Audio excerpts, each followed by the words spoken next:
Fala, moçada, vamos lá? Mais uma aula de História do Brasil, ainda dentro do processo de implantação do sistema colonial português no Brasil. Na aula anterior falamos sobre capitanias hereditárias, hoje trataremos do governo geral. Em dezembro de 1548, o Estado português estabeleceu a implantação do governo geral no Brasil. Quais os objetivos dessa implantação? Melhorar o funcionamento das capitanias hereditárias, o seu funcionamento econômico. Lembrando, a maioria das capitanias hereditárias não alcançou um significativo sucesso econômico. Somente duas prosperaram, São Vicente e Pernambuco. Então, para resolver esse problema, implantação do governo geral, com o objetivo de melhorar esse funcionamento, de dar suporte a essas capitanias. O governo geral não visa substituir essas capitanias hereditárias. O sistema de capitania só terminou em 1750. Na verdade, como eu acabei de falar, o governo geral procura melhorar o funcionamento desse sistema, dar suporte. Um outro objetivo é efetivar a presença do Estado português. Lembrando que um dos motivos citados para o fracasso da maioria das capitanias foi a falta de empenho do Estado português, né? Uma presença não muito efetiva, correto? Então, diante dessa constatação, o Estado português tem como objetivo centralizar a administração dessas capitanias. Um terceiro motivo seria limitar o poder dos donatários.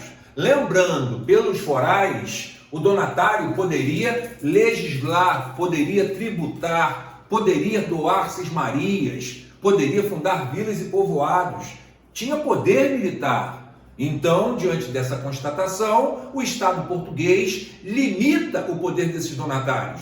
E tem uma outra questão também. Tirando parte dessas incumbências dadas aos donatários, iria liberá-los para a principal iniciativa, que era a questão econômica. Naquele momento, a produção açucareira.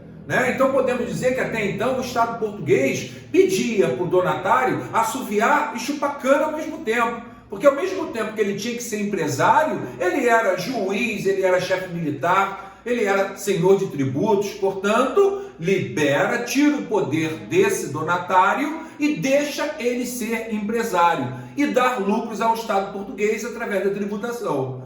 Tranquilo? Outra coisa que vocês precisam saber, as características gerais do governo geral. Como eu disse, vai ter uma ação centralizadora por parte do Estado, então tem uma presença mais efetiva, tem uma maior presença do Estado português no Brasil, certo?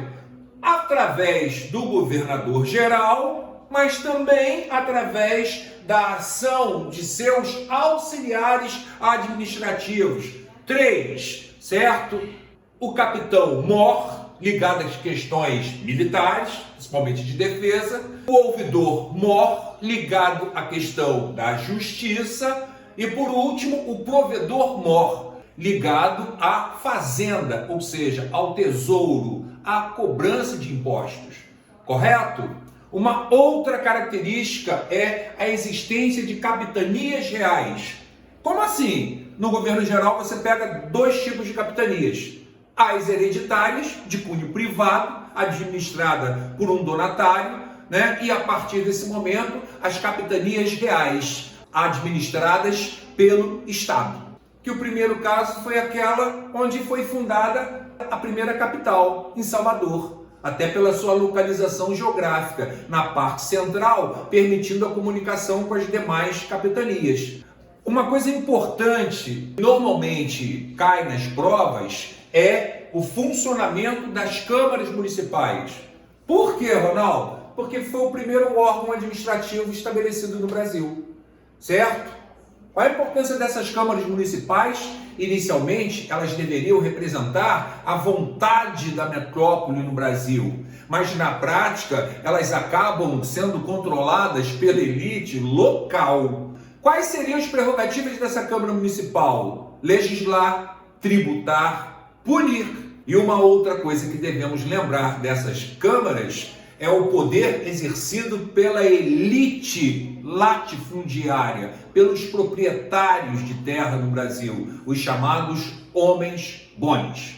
Tranquilo? O que mais, Ronaldo? Os governadores, os governos, tá certo? Vocês precisam lembrar que a partir do momento que tem um governador geral, olha lá, ó, tem um governo dele, né? Tomé de Souza governou de 1549 a 53. Esse cara teve importância na história do Brasil, acabou deixando importantes reflexos, heranças, né, para a nossa história. Aqui, ó, fundação da cidade de Salvador, o primeiro centro administrativo, capital, né?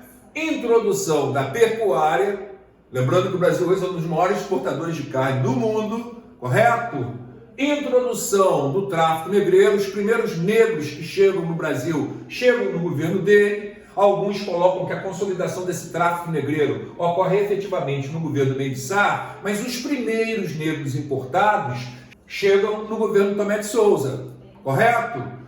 Outra questão importante, a chegada dos primeiros jesuítas, né? Aí tu vê a enorme quantidade de católicos no Brasil, concordam? Olha a herança aí, ó. Certo? Processo de catequese chegando, de conversão do gentio, adiantando. Essa conversão, ela não tem uma importância só religiosa, ela tem uma importância para o próprio processo de colonização, porque podemos dizer que através dessa conversão religiosa, o nativo terá sua bravura quebrada, sua cultura quebrada, digamos assim. Lembrando que esse processo de conversão religiosa tem uma importância também econômica. Por quê? Porque a cristianização quebra a resistência indígena, quebra sua selvageria, adapta o nativo à necessidade de mão de obra por parte desse Estado português, certo? Portanto, a cristianização favorece a expansão da ação colonizadora, certo? O que mais? Estabelecimento do primeiro bispado em Salvador, ou seja, agora tem um órgão representando a Igreja Católica dentro do Brasil. Duarte da Costa, de 1553 a 58. Esse governo fica marcado por uma desavença entre o governo e o bispado, por culpa do comportamento do filho do governador-geral. A fundação da França Antártica na Baía de Guanabara, no Rio de Janeiro, ou seja, a invasão francesa no Rio de Janeiro, certo? E uma outra coisa importante desse governo é a fundação da cidade de São Paulo. O governo Mendes de Sá, que se estende de 1558 a 72, ele consegue viabilizar a expulsão desses franceses que invadiram a região da Baía de Guanabara e, posteriormente, a fundação da cidade de São Sebastião, a cidade do Rio de Janeiro. Certo, moçada? Em 1572 ocorreu a divisão do Brasil em dois governos, tá? Mas isso já é um assunto para a próxima aula. Tranquilo, galera? Me aguardem, tá bom? E por favor, se cuidem. Um abraço a todos.